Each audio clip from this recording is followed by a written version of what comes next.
Once upon a time, in the heart of Enugu, there lived a young woman named Amora. She was 27, tall and beautiful, with deep brown skin and warm eyes that always held a spark of life. She worked as a pharmacist in a small but popular community pharmacy, where patients often came not just for medicine but for her gentle smile and kind voice. Amora wasn't rich, but she was content. She believed in hard work, love, and loyalty. She had been raised by strict but loving parents who taught her to always stand by her word, and to never play games with someone's heart. She had spent years praying for the right man. And then, Chike came into her life. It all started one rainy Tuesday afternoon. Amora was just about to lock up the pharmacy when a black Benz pulled up in front of the store. The door opened, and a tall, clean-shaven man in a navy blue kaftan stepped out, holding an umbrella. His eyes met hers immediately, and he smiled like he already knew her. "Good evening," he said, his voice deep and smooth. "Are you Amora?" She blinked. "Yes. Do we know each other?" He laughed. "Not yet. But I've heard about the kind lady at Divine Mercy Pharmacy who gives free paracetamol to children." She smiled shyly.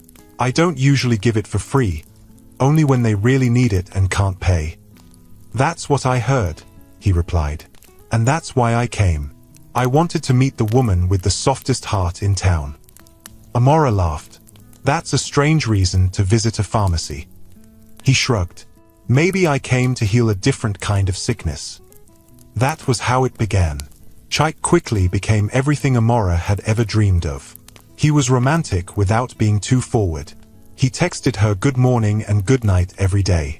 He sent lunch to her pharmacy whenever she forgot to eat. He took her to fancy restaurants and art shows. Within 2 months, he had met her parents. Her father liked him immediately. Her mother said he had husband spirit. But there was something about Chike that never added up. He was clearly wealthy. He had 2 cars. He always wore designer clothes. He took Amora to restaurants where the bill for 2 could feed a whole street. But he never really said what he did for work. "Real estate," he would say casually. "I flip properties."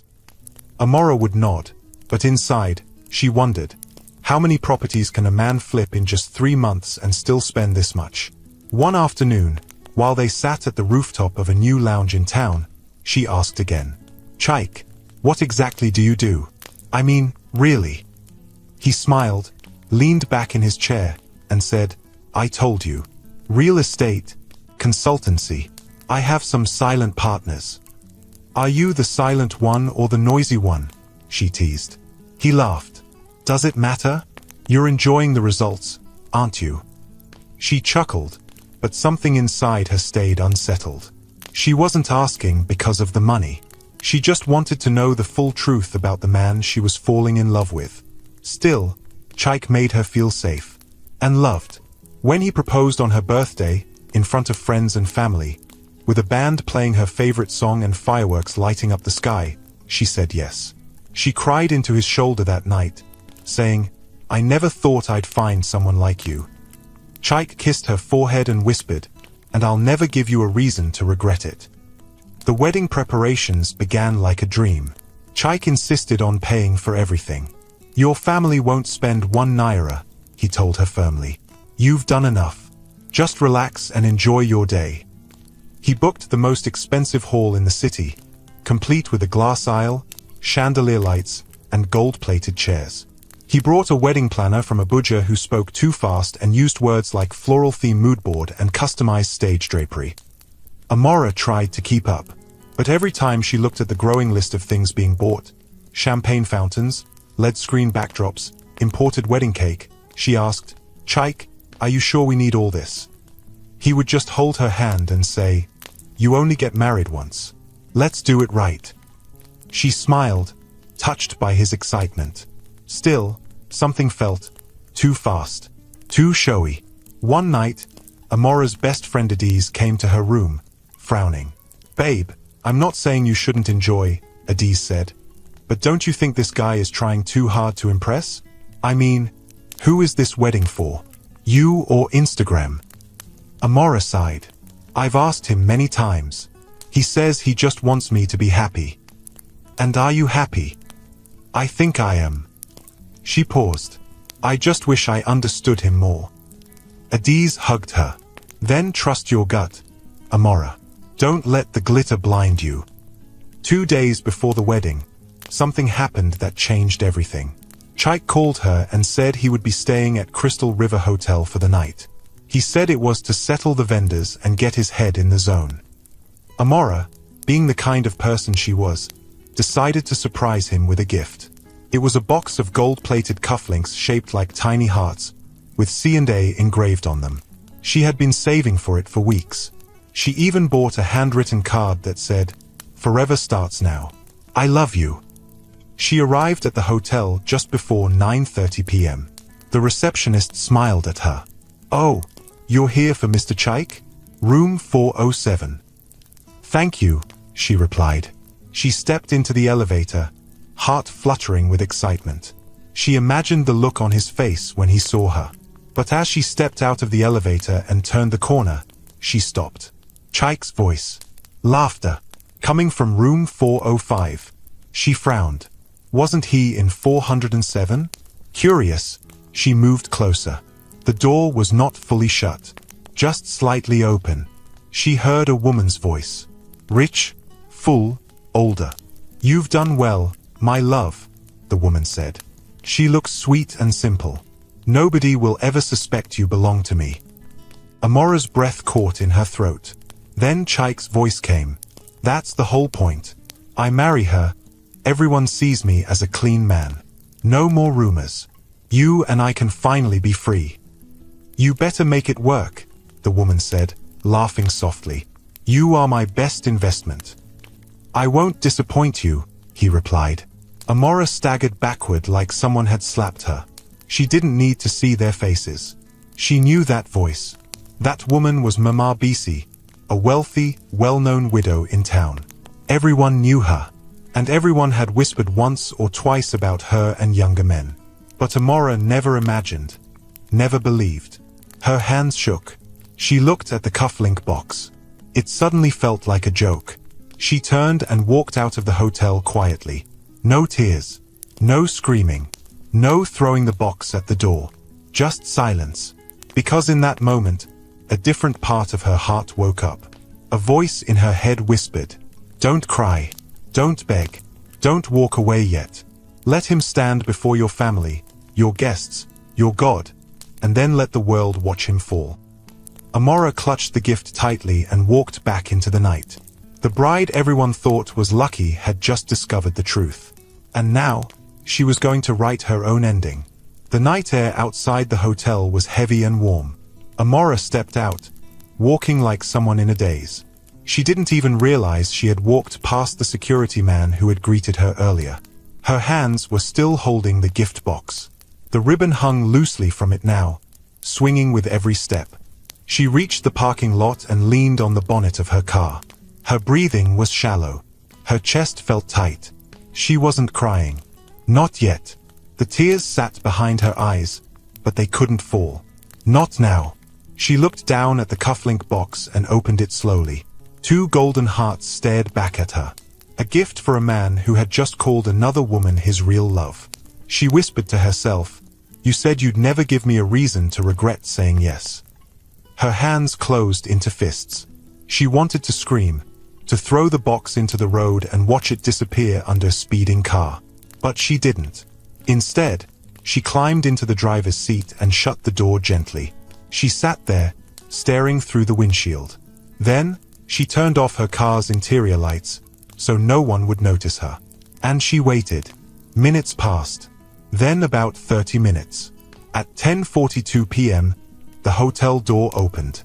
Chaik stepped out first, laughing, his white kaftan shining under the yellow lights. Mama Bisi followed behind him, wearing a tight gold wrapper that clung to her figure, with her high heels clicking loudly on the tiled ground. They looked like 2 people who owned the world. Amora watched silently as Chaik helped Mama Bisi into her car, kissed her hand, and whispered something that made her laugh again. The driver closed the door and drove her away. Chaik stood there for a moment, scrolling through his phone.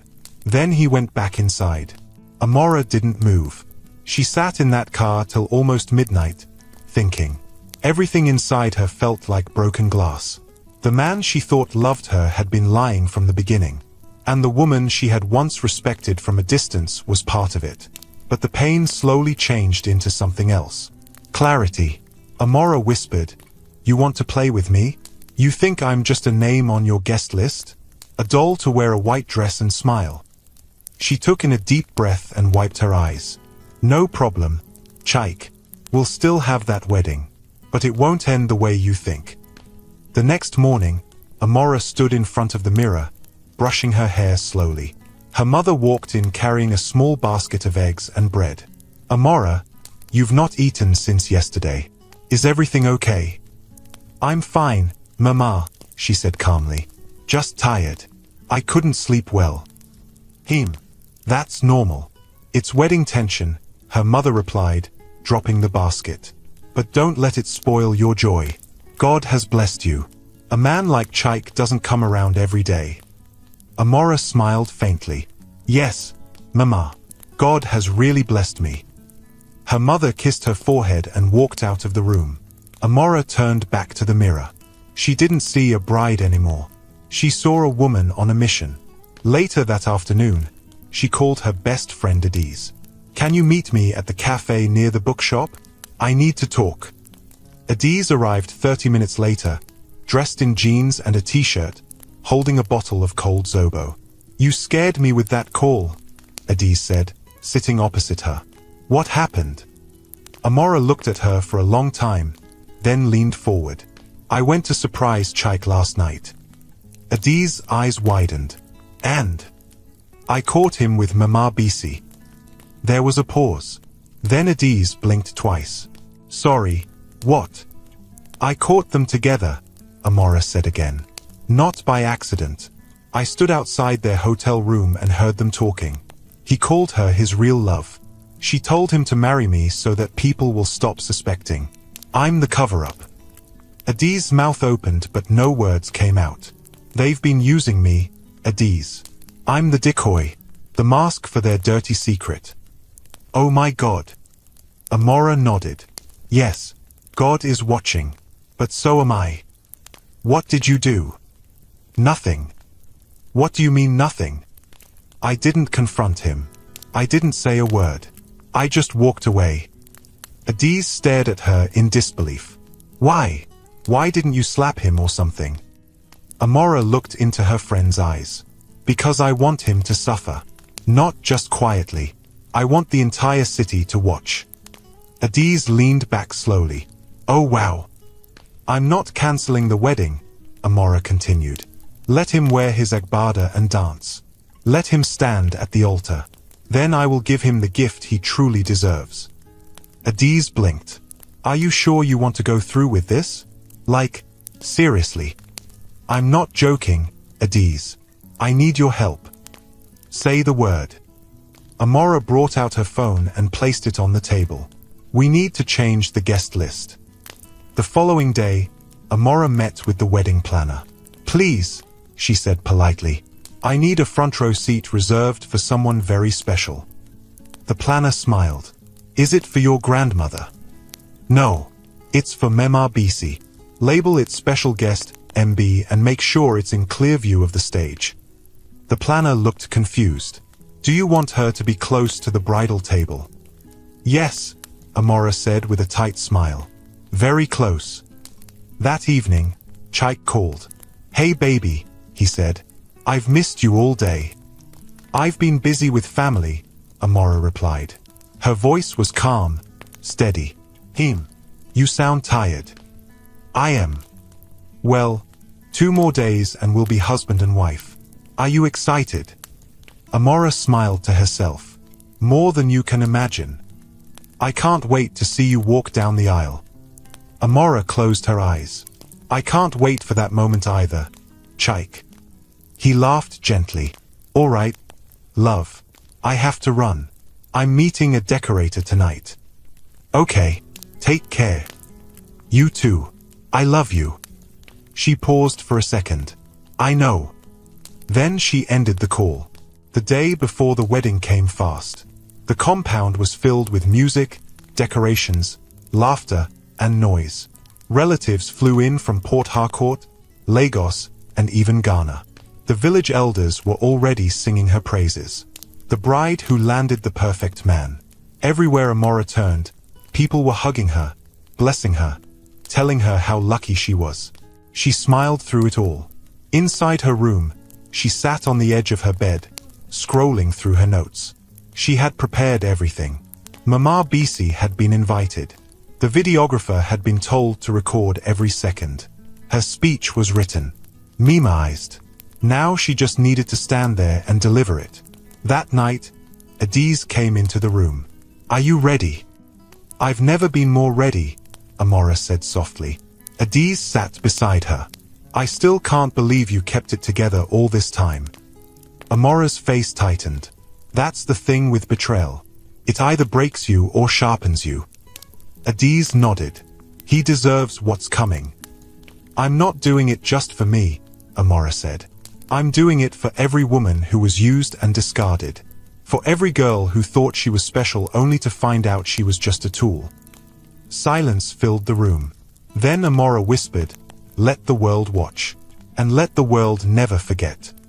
Amora sat alone by the window, just after midnight. The house was quiet. Her sisters had gone to sleep. Her mother had finished folding the lace wrappers for the wedding and had finally stopped humming church songs. But Amora stayed up. She couldn't sleep. She didn't want to. The streetlight outside poured a soft yellow glow into her room. The wedding dress hung beside the window, perfectly ironed, covered in a white cloth. It looked like it belonged to a fairy-tale bride. Someone who had no secrets to carry. Someone who still believed in love. But Amora wasn't that girl anymore. Her chest ached with silence. Not the kind of pain that makes you cry loud and fall to the ground. This one was quiet. Deep. Like a fire burning slowly inside, waiting for the right time to rise. She hugged her knees and stared at the dress. Then she whispered, "I was so blind." It started with little signs. But love had covered her eyes. She remembered the first time Chaik brought her to a car dealership and said, "Pick anyone you like." She had laughed. "What do you mean anyone?" He said, "You're my wife. I'll do anything to make you smile." But when she picked a small Toyota, he looked disappointed. "That's too simple. Why not the Lexus?" She thought he was just generous. Now she understood he was trying to match a lifestyle that wasn't his to begin with. A lifestyle given to him by the same woman who was now calling her a mask. Amora closed her eyes. She remembered his phone habits. How he always left the room to answer certain calls. How he never allowed her to touch his second phone. She remembered how he changed the subject every time she asked about his job. One time, she asked, "What does your company actually do?" He smiled and said, "We move big things." She laughed and said, "What does that even mean?" He winked and replied, "You'll understand when the money enters your account." She had laughed then, too, but deep down, she had felt confused. She had ignored the confusion. Because he was kind. Because he held her hand in public. Because he called her his queen. But now, she saw everything clearly. She was never his queen. She was the curtain. She was the decoration. She was the lie they needed to keep the real truth safe. Amora stood up and walked to the mirror. Her eyes were puffy. Her lips were dry. She stared at her reflection and asked herself, "How did I not see it?" By 4 a.m., her alarm rang. The wedding day had arrived. Makeup artists came in with large boxes. Photographers were already moving about, capturing every moment. Her sisters were busy snapping selfies and laughing about whose jewel was tighter. But Amora moved through it all like a ghost. She sat in the makeup chair, letting the woman do her work. "You have very calm skin," the makeup artist said. "You must be really peaceful inside." Amora smiled without answering. Adiz walked in and sat beside her. She looked worried. "Did you sleep at all?" "Not really." "You want to talk?" "Later, when everything is done." Adiz reached for her hand. "You don't have to carry this alone." "I know, but I need to feel all of it. Every bit of it. So I never make this mistake again." The makeup artist didn't say a word, but the silence in the room became louder. Around 7:30 a.m., the bridal convoy began to line up. The cars were sparkling. Decorations were perfect. The weather was beautiful. Even nature didn't know what was coming. Amora stood in her gown, staring at herself in the mirror. "You look like a goddess," one of her cousins whispered. Everyone in the room agreed. But Amora didn't care. She was thinking about the words she would say at the altar, the truth she would pour into that microphone, the shame that would wrap itself around Chaik's shoulders. She had written every word. She had rehearsed it. But now, standing in the dress, she felt something shift inside her. She turned to Adiz and whispered, "What if I lose control? What if I break down?" Adiz came close and placed a hand on her shoulder. "Then you break down, but not before they hear the truth." Amora swallowed hard. "I'm scared." "You're strong." Amora held her breath for a second. Then she nodded. "Let's go." The church was packed. Guests were already seated. The groomsmen were in line. The choir was singing softly. The air was filled with perfume, powder, and expensive fabric. Chaik stood in front of the altar, smiling like a man who had everything. He looked calm, confident. He didn't know what was waiting for him. Mama Bisi had arrived quietly. She was sitting in the front row, her gold lace shining under the lights. People whispered and admired her. They didn't know she was the reason this wedding existed in the first place. Amora arrived outside the church in a white stretch car. Everyone turned to see her. People gasped. Phones came out. Some women started dancing beside the car even before the door opened. "She's here," someone shouted. "The bride is coming." The music changed. The organ began to play the wedding march. Amora stepped out. And for a moment, everything felt like a dream again. But this time, she was the dream they would never forget. As she walked down the aisle, her heart pounded. She looked straight ahead. She didn't look at Chaik. She didn't look at Mama Bisi. She focused on the pulpit. One step after another, each one carrying pain, fire, and truth. She reached the front and stood beside Chaik. He leaned over and whispered, "You look like a gift." She smiled tightly and whispered back, "One you can't return." The pastor cleared his throat.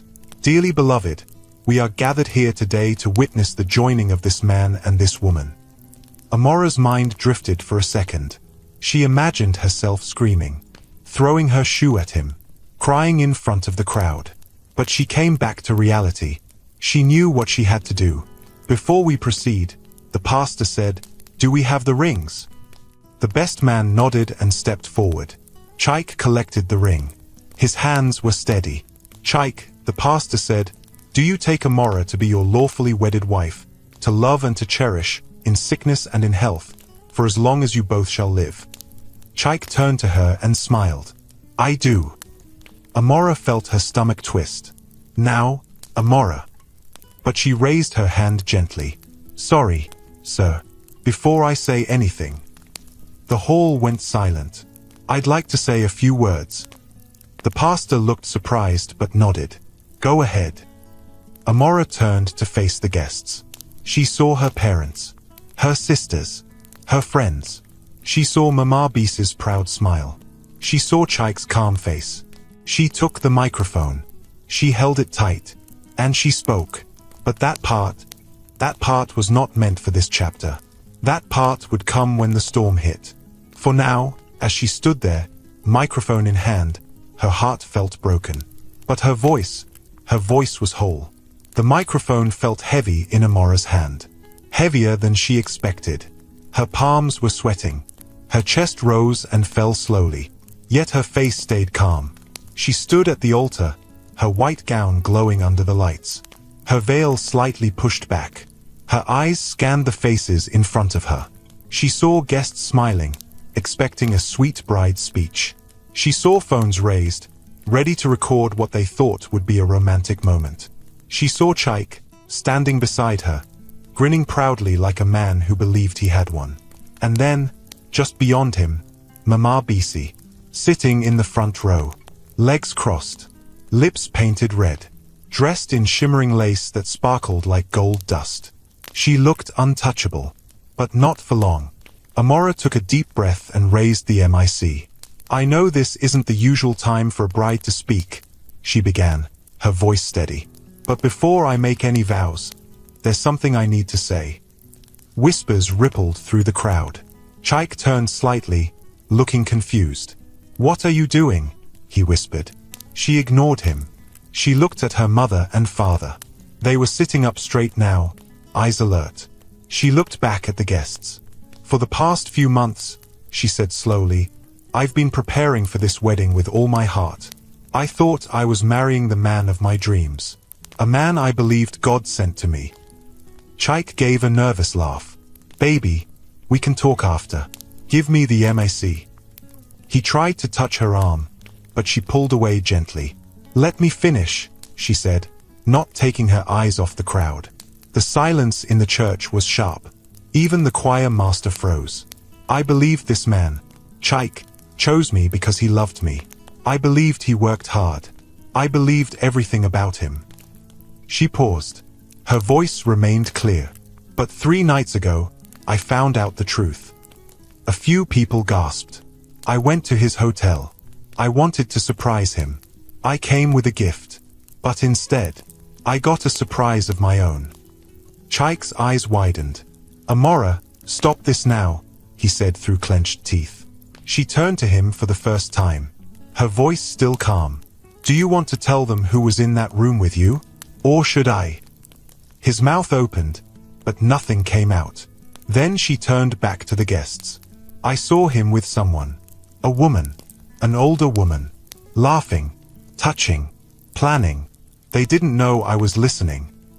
She slowly looked down at the front row, then pointed. "That woman is sitting right there." All eyes turned. Mama BC blinked. Her smile dropped. Her face stiffened. "You all know her," Amora continued. "She's respected. Powerful. But she's also the one my groom truly loves." Gasps filled the air. She paid for this wedding. She paid for his suits, his cars, his fake business image. And me? I was the perfect mask. A young, decent wife to make their secret look clean. Murmurs rose from the crowd. Phones were still recording. Some people were already standing. Chaik grabbed the mic. "This is nonsense. She's lying." Amora laughed softly and turned to him. "Then deny it. Chaik. Tell everyone you weren't with her. Tell them she hasn't been funding your lifestyle. Look your parents in the eye and lie to them." Chaik looked like a fish out of water. His mouth moved, but no words came. "Should I play the recording?" Amora asked. He turned to her sharply. "What recording?" "Oh, you didn't know I was standing by the door, right? You didn't know I pressed record when you told her I was your respectable cover." Someone from the back shouted, "Play it." Another voice said, "God forbid." People started pointing at Mama BC. "Is it true? That's your boy toy? What kind of shame is this?" Mama BC stood up suddenly. Her voice was loud and cold. "This is nonsense. This is slander. She's twisting things." Amora raised the mic again. "You can call it whatever you want, but you both know it's the truth." Chaik turned to the pastor. "Please, pastor, this girl is having a breakdown. Let's take a break and sort this." But the pastor had already stepped back. The entire altar was no longer a place of blessing. It had become a courtroom. Amora looked at Chaik one more time. "I was going to spend my life with you," she said, her voice shaking just a little now. "I was going to build a home, have children. I defended you when people asked questions. I trusted you even when things didn't add up. And all this time, you were using me." Her voice broke for the first time, but she held herself steady. "You wanted a wedding. I gave you one. But today, I'm not leaving here as your wife. I'm leaving as the woman who exposed the truth." She turned to the crowd again. "And to every girl watching this, in this church or online, don't ever let anyone make you feel small. Don't ever let someone silence your truth just because they smile nicely or drive a big car. Love should never come with lies. Or shame. She slowly pulled the veil off her head and dropped the mic on the pulpit. Then she removed the ring box from her pocket and placed it in front of Chaik. You can give this back to your sponsor, she said. She paid for it, right? And then, she walked down the aisle. Alone, but strong. The church burst into noise. Some people chased after her, calling her name. Others began to shout at Chaik. A few even confronted Mama BC directly. Is this true? You're old enough to be his mother. Why would you do this to that poor girl? Mama BC turned and stormed out, pushing aside the ushers. Chaik tried to follow her, but his parents blocked him. His father grabbed his shoulder. Is it true? Chaik said nothing. His mother slapped him hard across the face. You brought shame to this family. Outside, Amora stood near a parked car, breathing heavily. Adiz ran to her and wrapped her in a hug. You did it, she whispered. You really did it. Amora nodded, tears finally rolling down her cheeks. I'm not broken, she said. I thought I would be, but I'm not. You're free, Adiz said. Yes, I'm finally free. The sun was still high when Amora stepped into her house that afternoon. There were no drums, no cheers, no dancing, just silence. Her mother sat in the living room, eyes wide with shock, wrapper loose around her waist. Her father stood near the window, hands folded behind his back. He wasn't saying a word. He didn't even look at her at first. Amora stood at the door, still dressed in her wedding gown, the veil hanging off one side, her earrings gone. She felt tired, but her back remained straight. Her mother was the first to speak. Amora, what did you do? Amora walked in slowly, dropped her handbag on the chair, and pulled off her shoes. Her voice was quiet. I told the truth. Her father finally turned. His face looked hard, unreadable. You ruined your wedding, he said, in front of everybody. Amora looked at him and said, No, he ruined it. I only exposed what he did. You should have come to us first, her mother said, rubbing her hands together. You embarrassed the family. They are already talking about it in the village. On Facebook. Everywhere. Amora walked to the center of the room. Mama, what would you have told me to do? Swallow the pain and smile through it? Marry a man who was using me to hide his affair with a woman twice his age? Her mother opened her mouth to reply but stopped. Amora's voice shook now. I was supposed to wear a white dress and pretend everything was okay? Spend my life living a lie? Her father sighed. You don't understand what you've started. That woman, Mama BC, she's powerful. She knows people, politicians, police, businessmen, and Chaik's people will not rest. They will fight back. I'm not afraid, Amora said. Let them come. The truth is already out. Her mother stood up and walked toward her. I'm not angry with you. I'm scared. For you. For all of us. You made a bold move, Amora. A very bold one. Amora nodded slowly. I had to. If I didn't, I would have hated myself for the rest of my life. Her father turned back to the window, but this time, his voice was softer. You're still my daughter. Just rest for now. Tomorrow we'll talk again. By evening, the house was full. Family members from all over had come. Some were whispering in corners. Others were arguing in low voices. Some aunties kept looking at Amora with pity. Her cousin Uche pulled her aside and whispered, Your video is everywhere. Instagram, WhatsApp, YouTube. Some people say you're brave.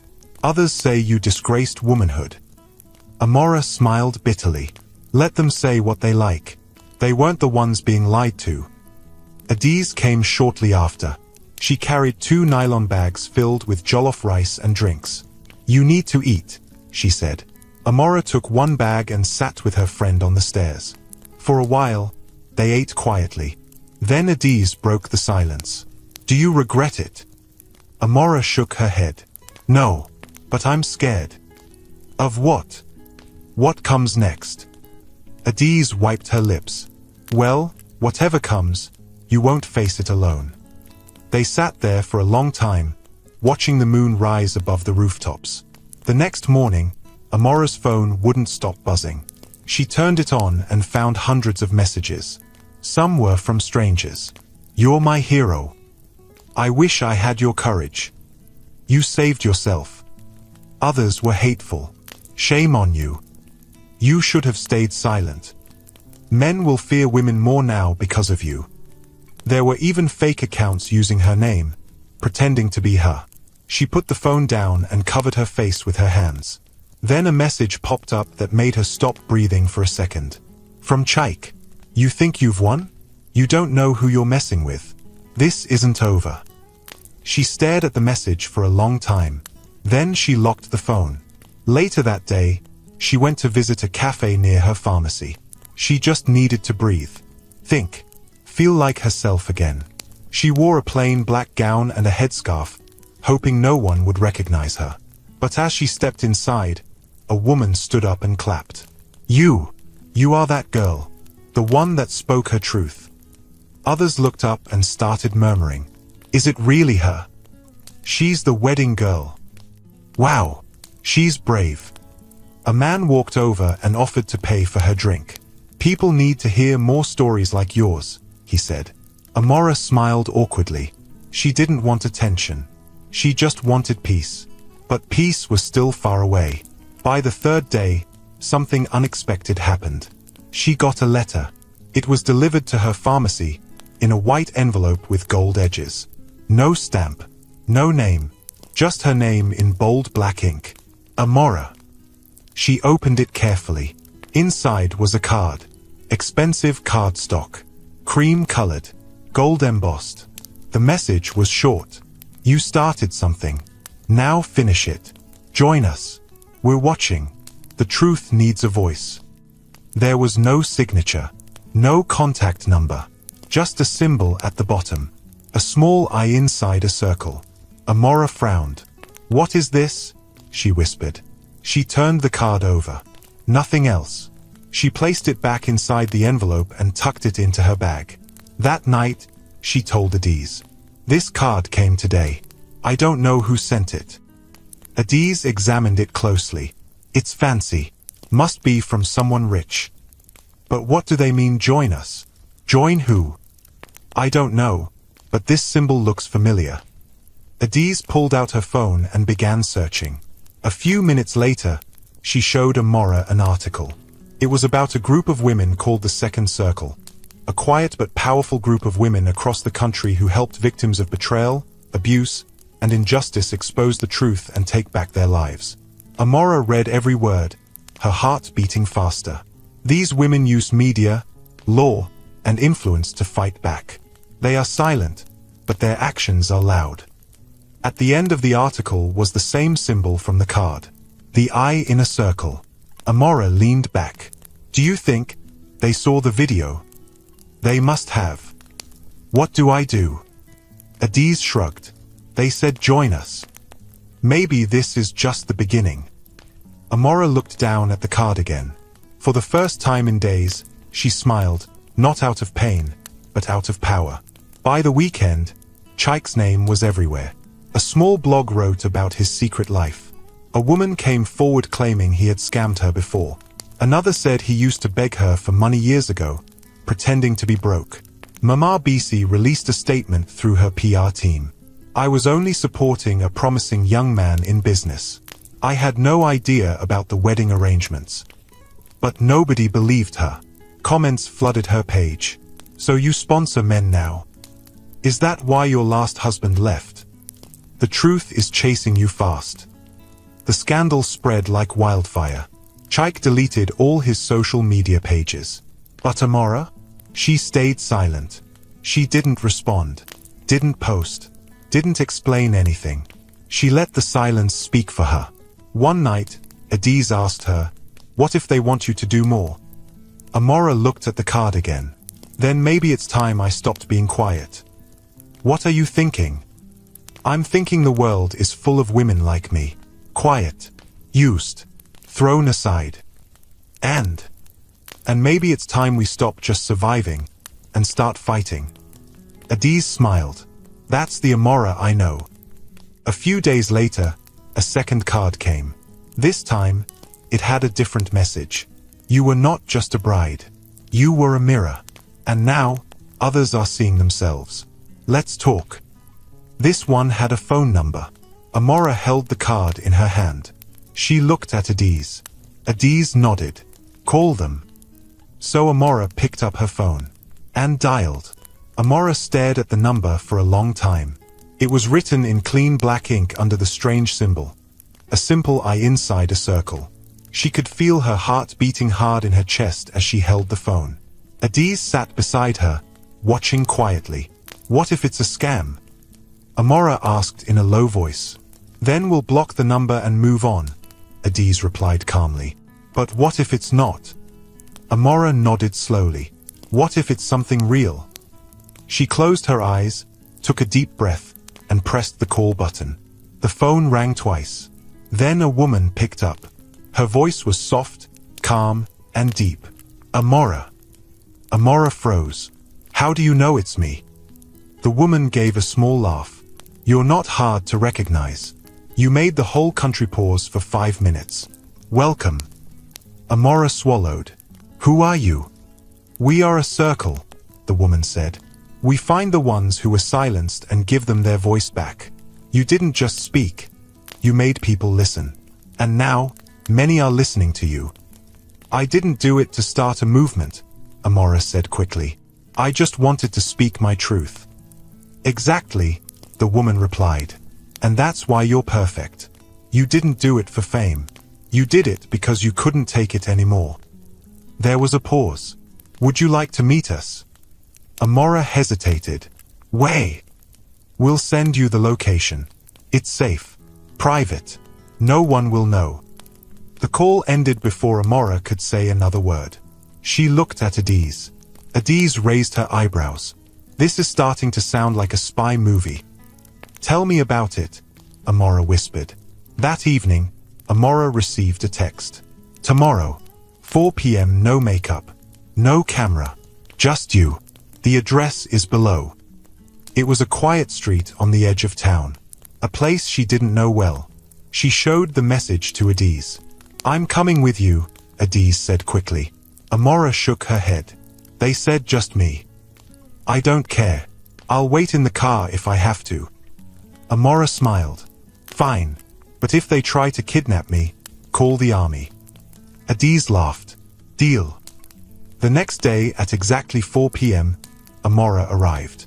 It was an old house with high walls and a small black gate. No signboard. No decorations. The only thing that marked it was the same I symbol carved into the gate. She took a deep breath and knocked. A security guard opened the door, looked at her, and stepped aside without saying anything. Inside was calm. The air smelled like lemon and books. She walked into a quiet room with white curtains and soft chairs. There were 5 women seated inside, all dressed in simple clothes. Some looked older, some younger. One of them stood up and smiled. You came. Amora nodded. I'm Kyoma, the woman said. Welcome to the second circle. They talked for hours. Amora told them everything. How she met Chaik, how he lied, how she found out, and what she did at the wedding. The women listened without interrupting. Some took notes. Others just watched her closely. When she finished, there was a long silence.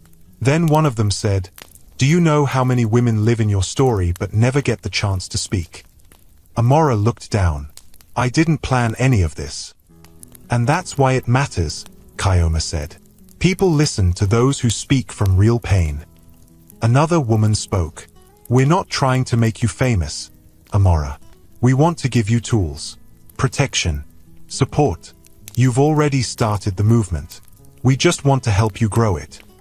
Amora frowned. How? We have connections. Media, lawyers, platforms. If you're ready, we'll help you speak. Not just for yourself, but for others. Amora didn't answer immediately. She sat back and closed her eyes for a moment. Images flashed in her mind. Chaik's smug face. Mama Beese's proud laugh. Her father's disappointment. The cheering in the church. The online messages, both good and cruel. She opened her eyes. I'm ready. That night, back at home, she sat with Adiz and told her everything. They're not just some random group, Amora explained. They're women who've been through fire and came out stronger. Lawyers, journalists, teachers, businesswomen, even a retired judge. Adiz looked amazed. So what now?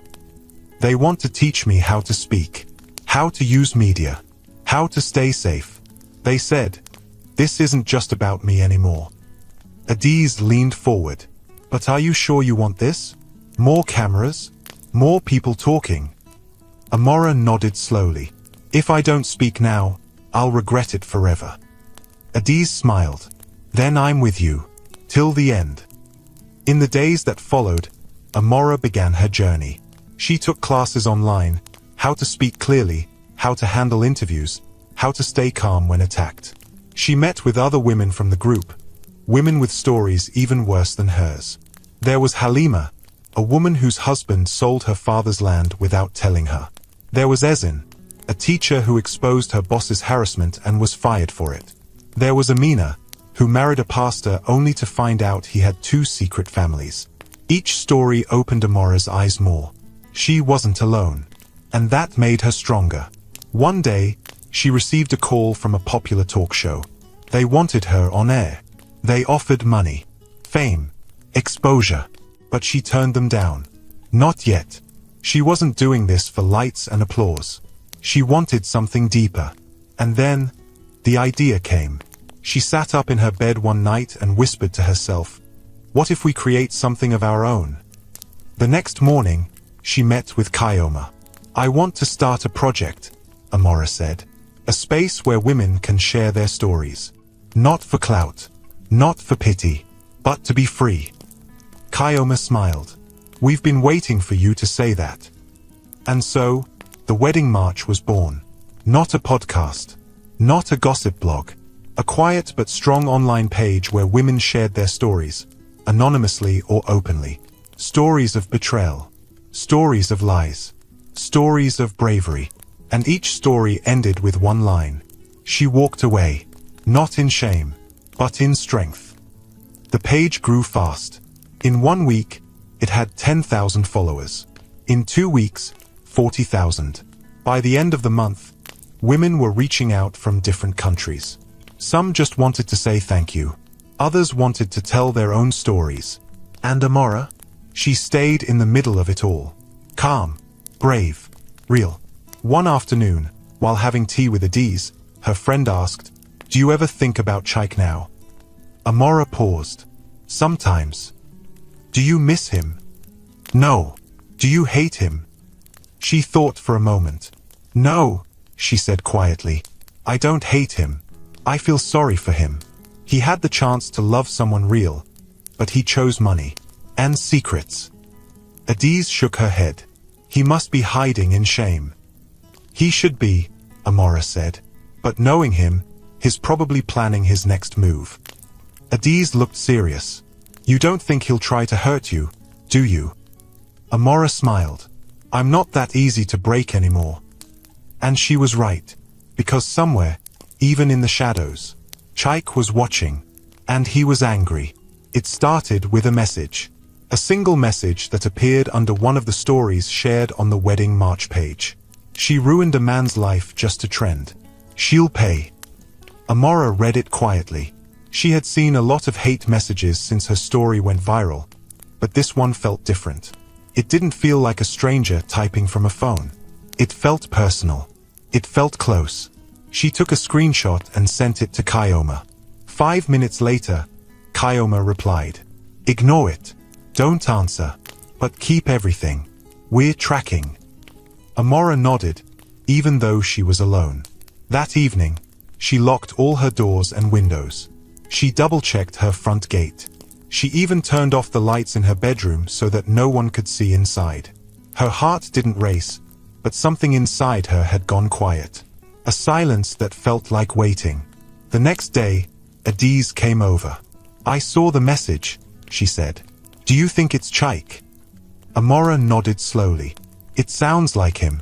Or someone close to him. Adi's eyes darkened. If he tries anything. I'm not afraid of him, Amora said, cutting her off. I'm just tired. I thought after everything, he'd crawl back into whatever hole he came from. Adi sighed. Men like him don't stop until they feel in control again. Well, Amora said, he'll learn that I'm not someone he can control anymore. That weekend, Amora was invited to speak at a private event organized by the Second Circle. It was her first public appearance since the wedding. The hall was quiet when she entered. It was filled with women, young and old. Some wore suits, others wore plain wrappers. Some had notebooks. Others just came to listen. Kyoma introduced her. Today, we have someone special with us. A woman who spoke when the world wanted her to stay silent. A woman who exposed not just a man, but a pattern. Amora, the floor is yours. Amora stepped forward. She stood behind the podium, wearing a simple blue gown with her hair tied back. She looked around and smiled. I'm not a professional speaker, she said, so I'll just talk to you like you're my sisters. Some women nodded. She continued, when I stood at the altar on my wedding day, I thought I was about to make the biggest mistake of my life. But today, I know I was about to make the most important decision. Not to marry, but to speak. She paused, her voice firm, because silence is the friend of betrayal, and I was tired of being friends with pain. The crowd was silent, so I opened my mouth, and when I did, something strange happened. People listened. Some hated me, some loved me, but they all listened. She looked up. Today, I'm standing here not as a victim, but as someone who took her voice back. And I want to say this to anyone here who's been lied to, used, or hidden behind closed doors. Her voice cracked slightly, but she didn't stop. You are not small. You are not disposable. And you are not alone. The crowd broke into soft applause. Some women were already wiping their eyes. Amora stepped back, heart full. She felt light, like she had taken off a heavy coat. Kyoma smiled from the corner. The truth had found its voice again. But the next morning, everything changed. Amora's phone buzzed non-stop. Calls, messages, emails. She opened her Instagram and froze. Chaik had posted something. A long, written caption under a picture of him and Amora. One from their pre-wedding shoot. I stayed silent all this time because I didn't want to shame her. But now I have to speak. Amora didn't tell the full story. She was never innocent. She had secrets too. Ask her who she was meeting behind my back. Ask her what she did with her ex the week before our wedding. I have proof. Real proof. I kept it to protect her. But since she chose the public, let the public see it all. Amora's hands trembled. She scrolled down. Thousands of comments. Wait, what? Is she a scam too? Men are suffering. Justice for Chaik. Let him post the proof. Amora dropped her phone. She felt like the floor had opened beneath her. Adiz called immediately. Have you seen it? Yes, Amora whispered. Do you know what he's talking about? Is any of it true? No. I mean, I saw my ex one time at the pharmacy. He came to pick medicine for his mother. We spoke for 5 minutes. That's it. But does Chaik have a picture or something? I don't know. Maybe. He could have followed me. Taken something out of context. Adiz's voice was shaking now. He's trying to flip the story. He's going to make you the villain. Amora stood up. No, she said. He won't. She called Kyoma. I need to speak. Now. Before this lie spreads. Kyoma's voice was calm. We're already preparing your statement. But first, we need to find out what he has. They met with a digital security expert that afternoon. He checked Chaik's pages and said, this is a soft attack. He's using implication without evidence.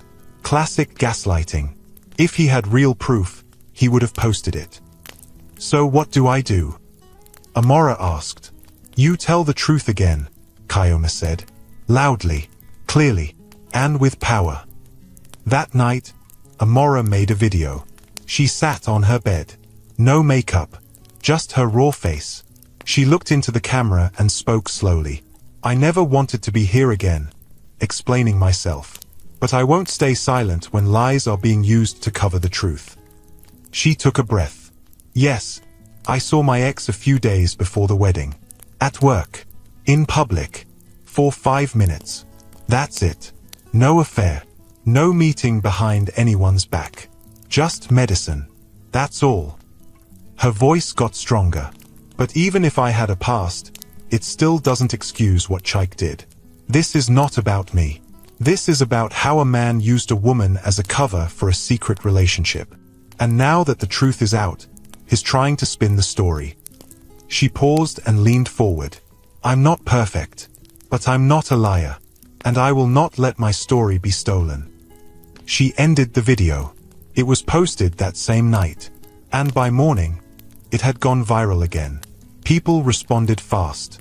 Thank you for clearing it up. Even if she had a past, it doesn't justify betrayal.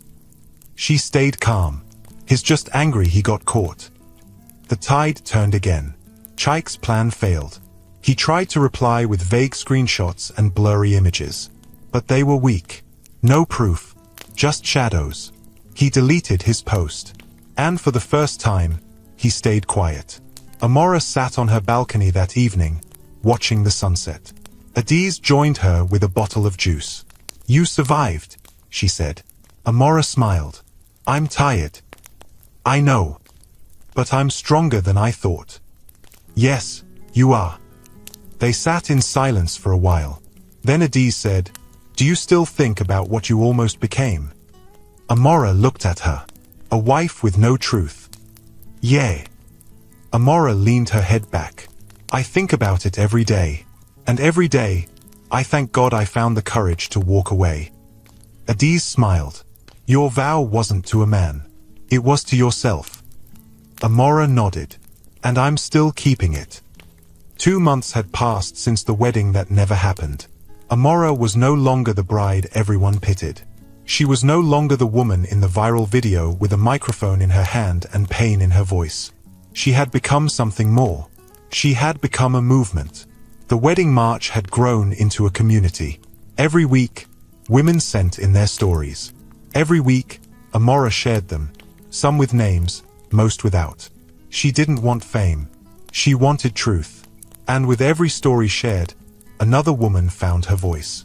But even with all the good coming out of her pain, Amora still had moments when the past tried to pull her back.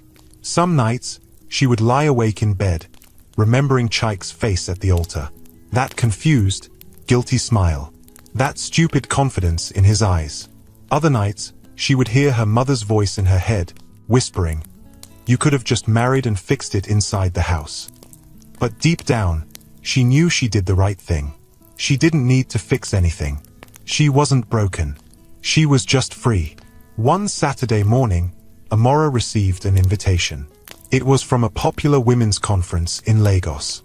They wanted her to speak. They had seen her videos, followed her work, and believed her voice could help more people. She didn't say yes immediately. She stared at the message for hours. Then she whispered to herself, This is the final step. She called Kyoma that night. I want to speak. Kyoma smiled on the phone. I already knew you would. The conference was huge. Thousands of women from across the country were attending. There were banners everywhere with bold words. Truth, strength, voice, power. Amora sat backstage, breathing slowly. She wore a dark green gown, simple but elegant. Her hair was in a low bun. No jewelry, no distractions. She didn't need any of those things to shine. The host walked in. You're next, she said, smiling warmly. Are you ready? Amora stood up. I've been ready since the day I dropped that MIC. She stepped onto the stage. The crowd clapped softly. She stood in front of the podium and looked out at the sea of faces. Then she spoke. 2 months ago, I stood at the altar, thinking I was about to marry the love of my life. I was wrong. I was about to marry a lie. The room was silent. I found out, just days before the wedding, that the man I loved had a secret. He was in a relationship with another woman. An older woman. A woman who was sponsoring him. And I was the cover story. She paused. I could have walked away quietly. I could have hidden my shame. But I chose something else. She leaned forward. I chose to speak. The crowd leaned in too. I spoke for myself. But what happened next was something I never imagined. Other women started speaking too. Not because I gave them power, but because they remembered they already had it. She raised her voice now. This is not about revenge. This is about refusing to be silent.